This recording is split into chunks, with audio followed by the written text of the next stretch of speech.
आज़ादी से पहले ब्रिटिश हुकूमत ने जो आग भारत के हिंदू और मुसलमानों के बीच लगाई थी और जिसकी वजह से भारत का बंटवारा हुआ था, भारत और पाकिस्तान नाम का अलग देश बन गया था जो कि धर्म के नाम पर बना था, आज उसी आग में ब्रिटेन खुद जल रहा है। पिछले कुछ वर्षों में ब्रिटेन में इस तरह की हिंसक घटनाएं बहुत तेजी से बढ़ी हैं और आपको पता है कि इन घटनाओं के पीछे सबसे बड़ा कारण क्या है?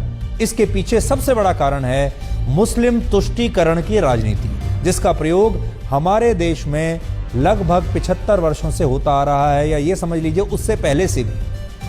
तो अभी तक हमारे देश में हमारे जो नेता हैं वो मुस्लिम तुष्टीकरण कर करके चुनाव जीतते आए हैं, सरकारें बनाते आए हैं, और मुस्लिम तुष्टीकरण जो है हमारे यहाँ चुनाव जीतने का एक बहुत बड़ा हथियार है। अब यही फॉर्मूला ब्रिटेन के नेताओं ने भी सीख लिया है। तुष्टीकरण का मतलब होता है किसी एक खास वर्ग को संतुष्ट करना या उसे खुश कर देना।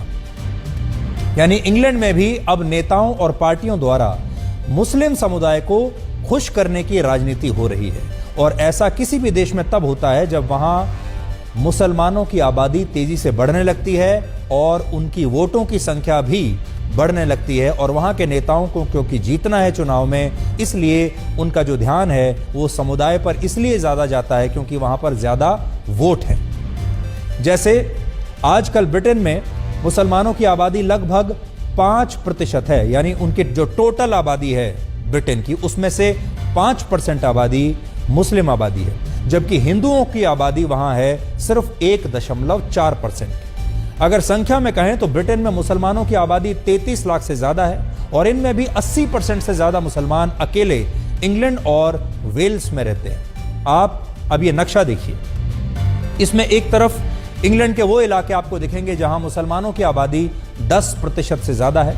इनमें ग्रेटर लंदन अब एक ऐसा क्षेत्र बन चुका है जहां मुस्लिम आबादी 10 लाख से ज्यादा हो चुकी है, यानी इस क्षेत्र में लगभग 40% आबादी मुसलमानों की है।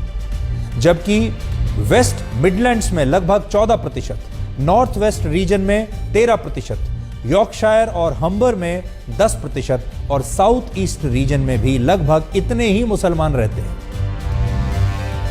दूसरी तरफ वेल्स में मुसलमानों की आबादी 55,000 है, यानी वहां लगभग 2 से 3% मुस्लिम आबादी है। और महत्वपूर्ण बात यह है कि ब्रिटेन में मुस्लिम आबादी तेजी से बढ़ रही है, जबकि ईसाई यानी क्रिश्चियंस की आबादी तेजी से कम हो रही है। तो सोचिए, वहां पर मुस्लिम आबादी बढ़ रही है तेजी से, और क्रिश्चियन आबादी जो कि वहां के मूल निवासी हैं उनकी संख्या घट रही है।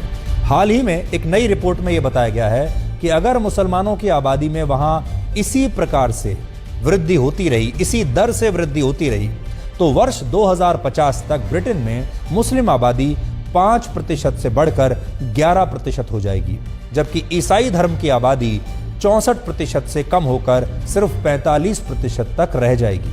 और यही वजह है कि ब्रिटेन, खासकर इंग्लैंड में, अब वहां की राजनीतिक पार्टियां मुस्लिम तुष्टीकरण की राजनीति करने में लगी हुई हैं, और इनमें भी वहां की लेबर पार्टी सबसे आगे है। ऐसा माना जाता है कि ब्रिटेन के मुसलमान वहां की लेबर पार्टी को बहुत पसंद करते हैं। वर्ष 2019 में जब वहां संसदीय चुनाव हुए तब कुल 19 मुस्लिम उम्मीदवारों ने चुनाव जीता था, जिनमें 15 उम्मीदवार लेबर पार्टी के थे और सिर्फ 4 उम्मीदवार कंजर्वेटिव पार्टी से थे। अभी ब्रिटेन में कंजर्वेटिव पार्टी की सरकार है और प्रधानमंत्री लिज ट्रस और बोरिस जॉनसन इसी पार्टी के हैं।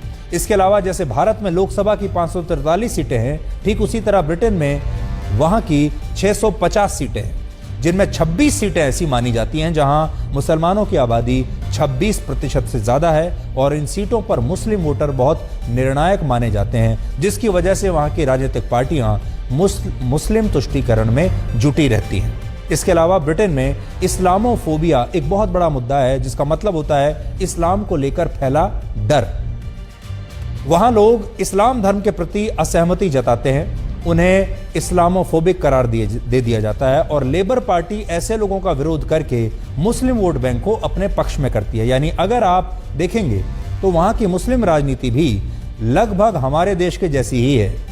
आज यहां आपको यह भी जानना चाहिए कि जिस ब्रिटेन ने भारत के हिंदू और मुसलमानों में फूट डालकर लगभग 200 वर्षों तक राज किया, वही ब्रिटेन आज हिंदू और मुसलमानों के बीच टकराव का एक बहुत बड़ा केंद्र कैसे बन गया और ब्रिटेन में अब इतने सारी जो मुस्लिम आबादी है वो असल में आई कहां से।